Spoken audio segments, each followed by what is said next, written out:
Hola, soy Rodrigo García. El día de hoy en Abogacía Trabajando estaremos conversando con José Clark, corredor público de la Ciudad de México, acerca de las funciones justamente de un corredor público. Acompáñenos.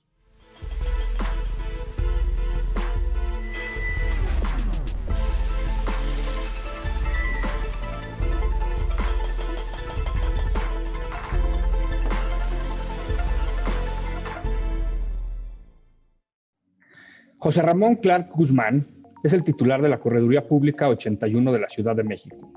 José Ramón ha concentrado su práctica en asuntos corporativos generales, financieros y bursátiles.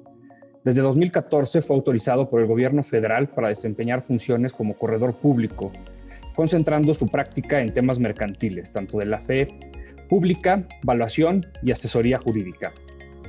José es abogado egresado de la Escuela Libre de Derecho con la tesis profesional La prenda sobre acciones y el ejercicio del derecho de voto. En tema de actividad y de educación académica, es profesor titular en el Diplomado Institucional en Fusiones, Adquisiciones y Escisiones Corporativas en el Instituto Tecnológico Autónomo de México, el ITAM, en la Escuela Libre de Derecho, ponente en el Diplomado del Derecho Inmobiliario, Perspectivas del Desarrollo Urbano hacia una crisis de la vivienda y su problemática, influencia del desarrollo urbano en la economía del 2003 al 2017, generalidades sobre la evaluación del 2017 a la fecha. José, muchas gracias, un gusto tenerte en este nuevo episodio de Abogacía Trabajando, del canal de televisión de la Barra Mexicana de Abogados, para conversar un poco sobre un tema que me parece bastante importante, que la gente, tanto el sector, digamos, tanto abogados como no abogados, conozcan, y que es sobre la función del corredor público, que entiendo, por supuesto, que un corredor es un licenciado en Derecho, no habilitado, como ya lo leíamos hace unos segundos en tu semblanza, habilitado por el Ejecutivo Federal a través de la Secretaría de Economía, claro, cumpliendo con ciertos requisitos que se señalan en la Ley Federal de Correduría Pública y su reglamento. Así que sin más, José, quisiera preguntarte entonces, ¿quién es un corredor público? Muchísimas gracias, Rodrigo, por la invitación. Y claro que sí. Mira, el corredor público, como bien lo señalas, son abogados. Son abogados especializados en comercio y asesores jurídicos mercantiles. La realidad es que la figura del corredor público es, del corredor es una figura milenaria. Es tan vieja como el comercio mismo. Y es una función que ha ido evolucionando a lo largo de los años y continuará evolucionando seguramente en el futuro. En México, la figura tal cual existe ahora, que es el corredor público, data de finales de 1992. Resulta que antes de esa fecha existía o estaba regulado en nuestra legislación la figura del corredor de comercio, y seguramente ustedes, algunas todavía existen, no reguladas propiamente como tales, pero el corredor marítimo, el corredor bursátil, el corredor inmobiliario.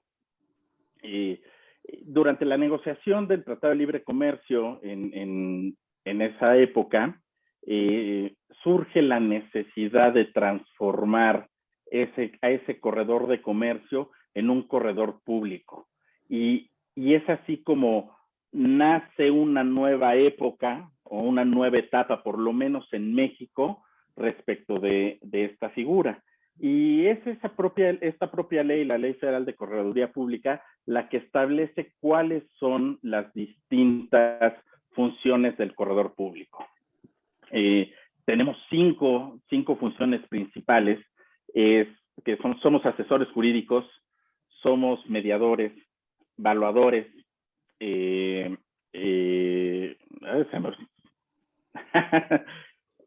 Perdón, ahí efectivamente, fedatarios públicos, mediadores, árbitros para la resolución de controversias, y creo que ya las dije todas. La propia Ley Federal de Correduría Pública establece que este corredor público es finalmente un abogado certificado, que es La habilitación la entrega el propio Ejecutivo Federal a través de la Secretaría de Economía, quien a su vez verifica nuestro actuar y verifica nuestras funciones. Pero aquí la idea clave con la que quiero que nos quedemos es que el corredor público, primero que nada, somos abogados. Okay. No, la figura tal cual existe ahora. Y somos abogados especializados en comercio. ¿De acuerdo? Esos son como los dos puntos más importantes que tenemos que tener claros hoy en día. ¿Y para qué hacemos esto? La idea de la existencia del corredor público es que seamos facilitadores del comercio, que en una sola figura puedas encontrar distintas áreas o distintas especialidades que puedan hacer que la economía finalmente se esté moviendo. Ok, sí, un auxiliar tal cual, como tú dices, en la parte de comercio. ¿Qué se requiere entonces, José, para ser, por ejemplo, un corredor público? ¿Qué te exige la ley como requisito básico? ¿Qué preparación debes tener? Es decir, ¿se hace algún examen, como el caso, por ejemplo, de los notarios? ¿O cómo funciona para, digamos, obtener esta aprobación por parte del Ejecutivo Federal? Claro que sí, Rodrigo. Efectivamente, requiere un proceso largo, complicado y que involucra mucho estudio y mucha paciencia. Nuestra ley establece, necesitamos pasar 2 exámenes. Okay. El primero de ellos se conoce como, es un examen de aspirante a corredor público. La propia Ley Federal de Correduría Pública y su reglamento establecen los requisitos con los que debemos cumplir para poder solicitar a la propia Secretaría de Economía la realización de este examen y poder presentarlo, y una vez aprobado ese examen, obtener el carácter o la calidad de aspirante a corredor público. Ese examen,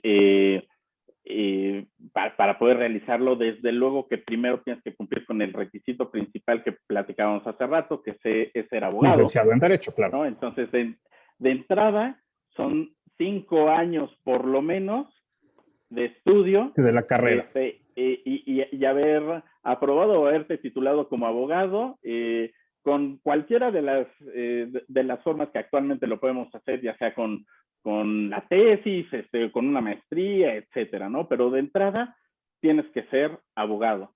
Tienes que haber llevado prácticas en alguna correduría pública. La ley también establece que esas prácticas puedan haberse llevado a cabo en alguna notaría, ya que algunas de las funciones, en especial la de la fe pública, es concurrente, pero si quieres, más adelante hablamos de eso, de por lo menos 2 años. Una vez cumplidos estos 2 requisitos principales, entre algunos otros, podemos solicitar a la Secretaría de Economía que nos permita presentar este examen para convertirse en aspirante. Examen que la ley lo define así, es de alto grado de dificultad y no lo pasas con 6. Se requiere cierto número de reactivos aprobatorios para poder obtener ese carácter de aspirante a corredor público. Una vez que ya obtienes este carácter como tal de aspirante, la realidad es que no ha cambiado nada en tu proceso, digamos que vas a la mitad o poquito antes de la mitad, porque ahora sí viene la parte más complicada o más difícil, que es el presentar un examen de habilitación, aún más difícil que el anterior, para poder para poder obtener el carácter de corredor público. Este examen es muy interesante porque es un examen que dura todo el día. Se compone de 2 partes, una parte escrita y una parte oral. La parte escrita dura 5 horas y es la resolución de un caso práctico en el cual el sustentante tiene que elaborar un instrumento público, emitir una opinión legal y preparar un avalúo. Esos 3 documentos en únicamente 5 horas. Wow. Pero ahí no acaba. Después después de haber elaborado este examen escrito el mismo día, y a veces sin comer, y no es por tirarnos al drama, pero es simplemente porque si no, no da tiempo de concluir con los exámenes, se presenta este caso práctico, la resolución de este caso práctico, ante un sínodo que está compuesto por 3 sinodales.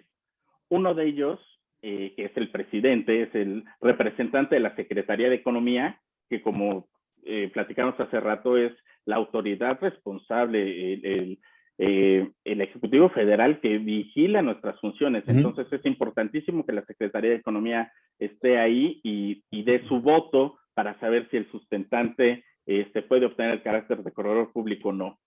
En segundo, un corredor público de la plaza para la cual el sustentante está buscando esta habilitación. Y tercero, un representante del gobierno de esa plaza.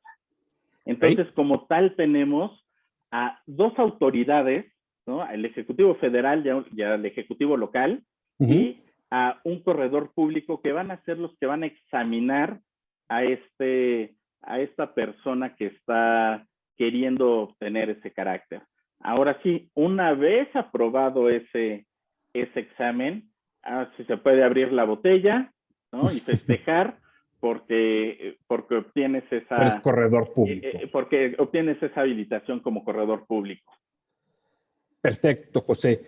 Pues la verdad es que sí, digo, me queda claro, no es nada sencillo, ¿no? Al final del día, también como abogados, pues siempre tenemos que estar manteniéndonos actualizados y actualizados.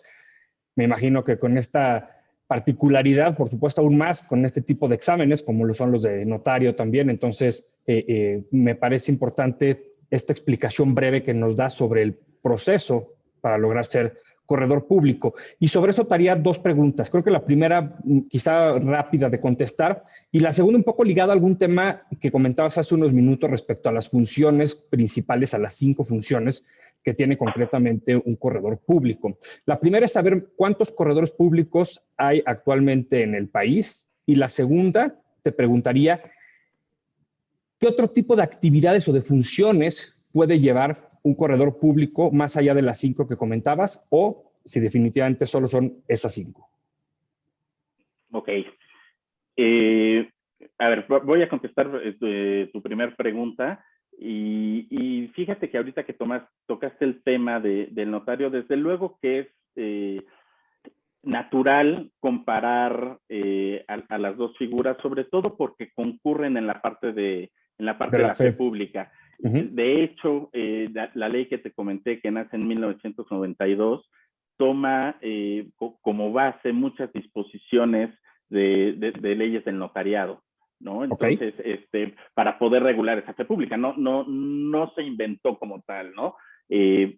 Entonces, en esa parte es concurrente. Y de los exámenes que platicaba, a diferencia por lo menos de la ciudad, de los exámenes para notario en la Ciudad de México, hay una diferencia importante. Los 2 son de altísimo grado de dificultad. La diferencia principal es que en el caso del notariado en Ciudad de México, es un examen de oposición. ¿Esto qué quiere decir? Que es un concurso. Se presentan X número de sustentantes, hay una plaza, y el que resulta mejor en el examen es el que obtiene la plaza que está disponible. En el caso de los corredores públicos, no hay plazas cerradas. Se pueden hacer tantos corredores públicos como personas logren aprobar el examen de habilitación. ¿De acuerdo? Y esto es muy importante porque ahora sí respondo a tu pregunta, ¿cuántos corredores públicos sabemos en el país? La cifra exacta como tal no la tengo, pero son alrededor de 430. En la Ciudad de México somos 96, 95, 96. Las plazas más grandes o con más corredores públicos son Nuevo León, Ciudad de México y Jalisco, que tienen, la Ciudad de México es quien tiene más corredores con los 95 que te platicaba, pero en total en el país somos 430. Esta también es una muestra, y bueno, antes de mencionar eso, señalar que anualmente pueden pasar años sin que se haga o se habilite algún corredor público, ¿no? O en promedio se habilitan, se llegan a habilitar 1 o 2 corredores públicos, 3 a lo mejor, en todo el país. Entonces, esto es una muestra de verdad de la dificultad que existe para llegar o obtener el grado o obtener esa habilitación y sobre todo por el grado de dificultad del propio examen y la responsabilidad que conlleva la propia habilitación que señalaba, ¿no? Claro. Respecto a tu segunda pregunta, en relación a las funciones del corredor público, sí existen algunas prohibiciones en la ley de correduría pública y su reglamento que no puede ejercer la persona que está habilitada como corredor público. Por ejemplo, no puede ser funcionario público, no puede ser militar en activo. Pero estas prohibiciones que existen y que son, como decimos los abogados, números clausus dentro de la ley, se refiere porque son funciones que son o pudieran ser contrarias a la función propia del corredor público. ¿De acuerdo? Pero créeme que con las 5 que tenemos, es más que suficiente para poder pasar el día, ¿eh? Pero desde luego que si algún corredor público lo invitan a formar parte dentro del consejo de administración de una empresa como secretario no miembro o dentro de un patronato o quiere ser académico, desde luego que lo pueden desarrollar. Como tal, no existe una prohibición de únicamente dedicarte a la función de corredor público, pero sí existen ciertas limitantes que establece la propia ley. Perfecto. Empezamos a meter un poquito ya quizá en este tipo de funciones y previo a las preguntas quizá ya más técnicas, sin caer tampoco en ese tecnicismo tan profundo, te preguntaría, ¿cuál es la diferencia de actuación que tiene un corredor versus un notario público? Ok. La pregunta que todo mundo se hace, qué bueno que lo señalas y atendiendo a la naturaleza también del auditorio, seguramente muchas de las personas que nos están viendo se enteraron hoy de la existencia de la correduría pública. De la correduría pública. Y ojo, no porque sea como tal una figura nueva, no lo es, te lo comentaba hace rato, tan anciana, tan lejana como el comercio mismo, ¿no? Es muchas veces la definimos como una figura milenaria y lo es, ¿no? Y ha evolucionado y de verdad en las diferentes culturas han tenido este mediador, esta persona que pone en contacto a las partes en materia mercantil y eso somos auxiliares del comercio.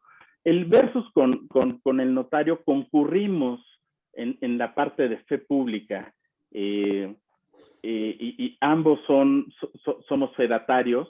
El corredor público, la fe pública la ejerce únicamente en materia mercantil, porque finalmente su naturaleza es esa, es ser auxiliar del comerciante. No tendría por qué tener atribuciones de fe pública en alguna materia distinta a la del comercio.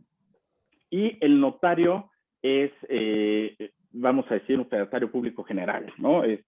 La fe pública no está limitada a un área en concreto. Claro. Pero esto nos hace concurrir en muchas de las actividades. Por ejemplo, ambos constituimos sociedades mercantiles, ambos podemos formalizar actas de asamblea, actas de sesiones de consejo, llevamos a cabo fes de hechos, ratificaciones de firmas, certificación de documentos, etcétera, etcétera, etcétera. prácticamente cualquier acto que un comerciante quiera llevar a cabo o pueda llevar a cabo con su notario, lo puede llevar a cabo con su corredor público. Ok. Y más allá de eso, el corredor público tiene otras atribuciones, otras funciones que completan este actuar de ser auxiliar del comerciante. A lo mejor bueno, no quisiera decir la más importante, pero es aquella que nos da origen como tal, que es la mediación.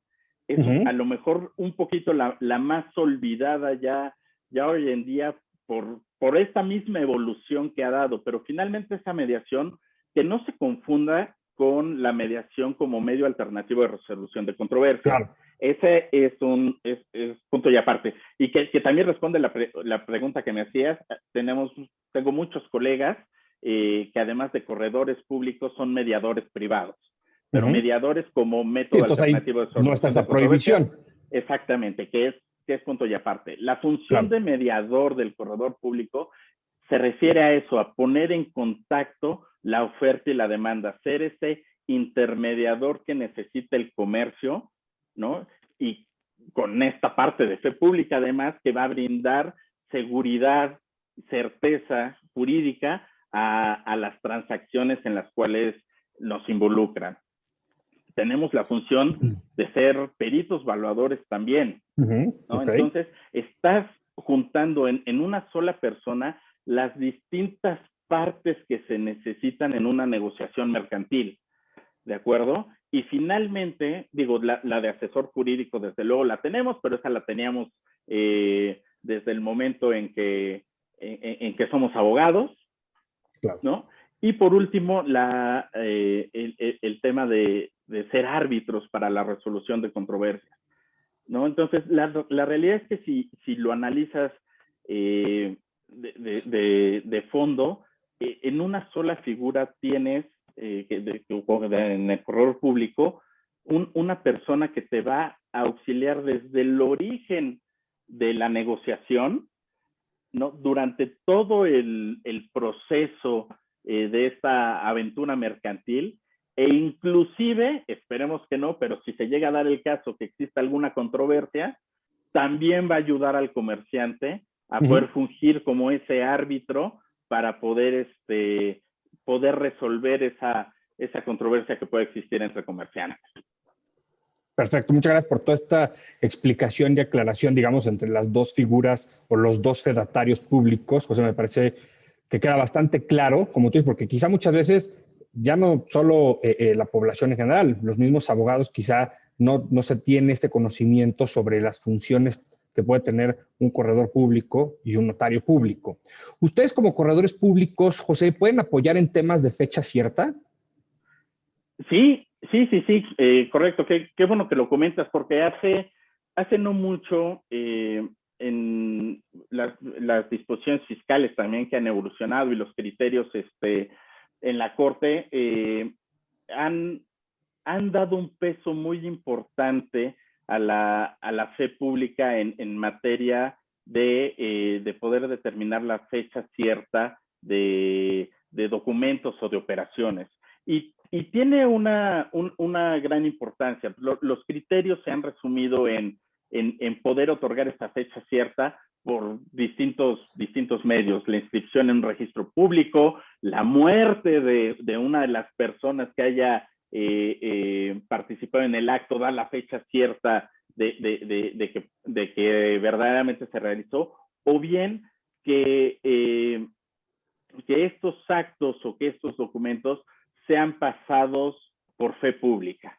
Y aquí está la parte concurrente de notario y corredor. En materia mercantil, el corredor puede auxiliar al comerciante a dar fecha cierta a todos sus documentos, a los actos jurídicos que realice, ¿no? Y aquí valdría la pena desarrollar un poquito la función o explicar los documentos que expide el corredor público. Si ustedes emiten un acta, ¿no? Un acta de corredor público. Es correcto. Tenemos dos instrumentos públicos principales, las pólizas y las actas. Okay. En las pólizas hacemos constar actos jurídicos. ¿De acuerdo? Para todos aquellos que no son abogados, el acto jurídico es la voluntad de las personas para llevar a cabo cierto contrato, cierta negociación, ya plasmada directamente en un documento que es instrumento público. Y en las actas lo que hacemos constar son hechos jurídicos. Cualquier cuestión de la naturaleza que puede producir consecuencias de derechos y que van a ser importantes para el comerciante, las plasmamos en un acta. Ejemplos, tenemos notificaciones, tenemos fes de hechos. Imagínate que, no sé,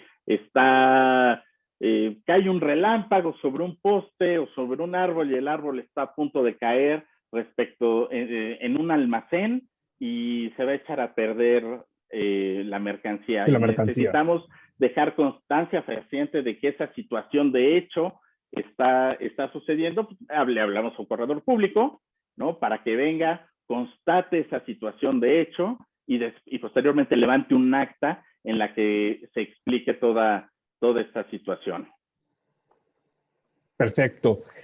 Te iba a hacer una pregunta regresando un poquito a lo que explicabas hace unos minutos en cuanto al número de corredores y demás. Quizá rápida de contestar, no lo sé. ¿Un corredor puede actuar en toda la República o está limitado en su actuación de acuerdo al lugar realmente en donde está la correduría? Rodrigo, esa pregunta es muy interesante porque tiene varias respuestas.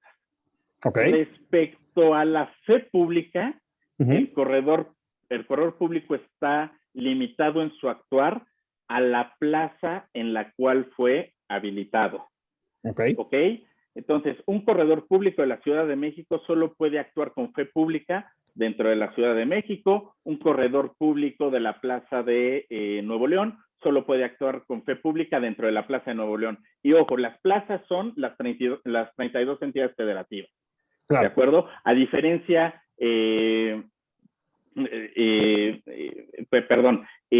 a diferencia de la fe pública, en cuestión de mediación, de evaluación, de asesoría jurídica, no hay como tal una circunscripción a la cual nos tengamos que limitar.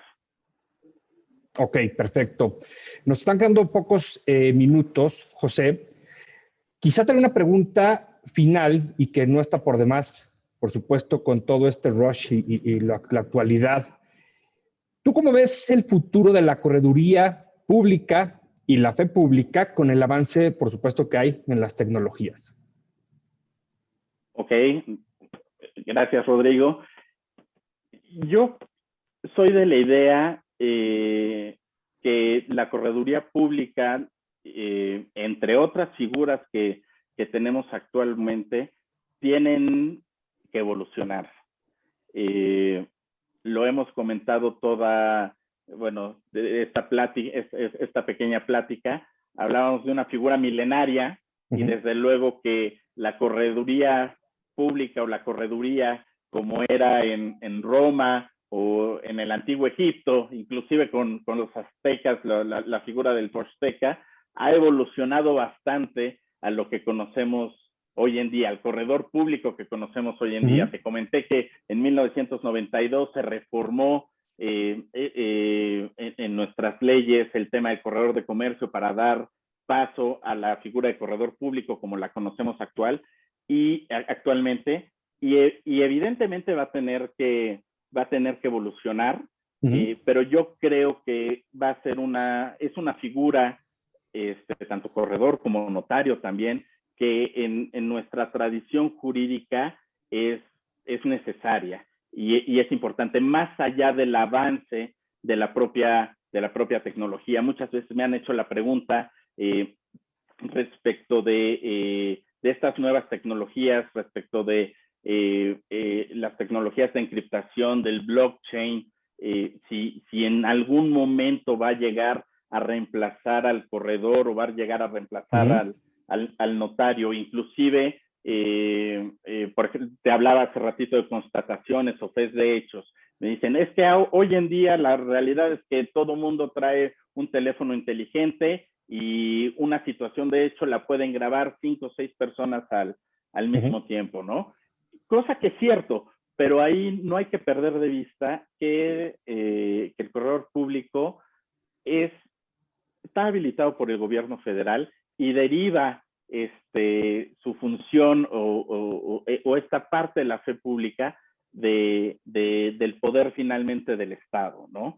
Entonces, esto es muy importante señalarlo porque eso hace que el corredor sea una figura imparcial, ¿no? Que va a dejar en su actuar, va a actuar con esta imparcialidad y va a ser el auxiliar del comerciante. En el tema de los videos que vemos a cada rato en redes sociales, la realidad es que ya nos perdimos la mitad de la historia, porque ya para que alguien haya sacado un teléfono inteligente para grabar una situación, quiere decir que hubo un antecedente que lo obligó a hacer eso, ¿no? En el tema del blockchain y de la certificación de documentos, también tenemos que atender a nuestra tradición jurídica y entender que si bien es cierto, nos tenemos que hacer valer de estas nuevas tecnologías y evolucionar con ellas, finalmente hay cuestiones que sí no pueden ser reemplazables. Y me gusta compararlo con un restaurante. A lo mejor un McDonald's podrá ser reemplazado con tecnología. Sí, de hecho ya lo estamos viendo, ¿no? Con robots. Ya tú llegas a la tienda, bueno, al McDonald's y en una aplicación, en una pantalla, tú haces tu solicitud y cada vez hay menos personas atendiendo. Próximamente, seguramente tu pedido llegará directamente a tu mesa a través de una banda, ¿no? Pero eso no funciona con otro tipo de restaurantes más especializados y que requieren finalmente el toque humano. La gente, claro. Perfecto, José. Pues de verdad, muchísimas gracias. El tiempo es poco, se nos fue muy, muy rápido en la charla. Muy interesante con todas estas quizás similitudes y diferencias entre la figura del corredor público y el notario. No me queda más que agradecerte el que nos hayas acompañado en este episodio de Abogacía Trabajando y muchas gracias, por supuesto, a ustedes por habernos acompañado igualmente en este nuevo capítulo.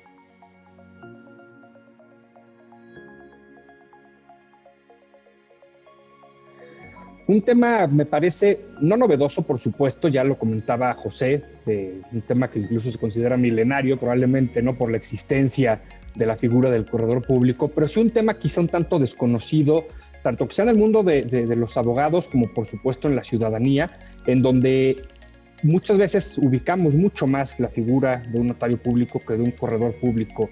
Con las reflexiones, estas semejanzas, diferencias que nos deja José, me parece que el entendimiento sobre la figura del corredor público queda bastante clara. Muchas gracias por habernos acompañado. Los espero en el siguiente episodio de Abogacía Trabajando.